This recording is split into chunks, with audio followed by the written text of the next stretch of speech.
সালে দশভুজা প্রতিমার কাঙ্ক্ষিত রূপে শেষ তুলির টান দিলেন প্রতিমা শিল্পী বেনি মাধব জানা।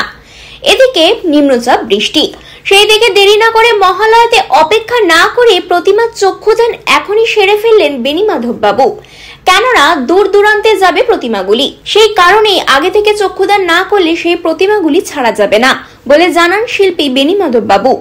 দুর্গাপুজোর আগেই প্রতিমা তৈরির তার চেয়ে মূল কাজ চক্ষুদান, সে করে পুজোর আনন্দ খুঁজে পান শিল্পী বেনি মাধব বাবু।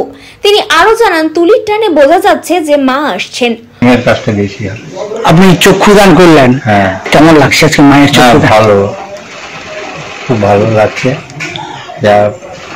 বয়স হয়ে গেল এখনো কচিকাঁচা মন থেকে আছে, কি অনুভূতি পাচ্ছেন?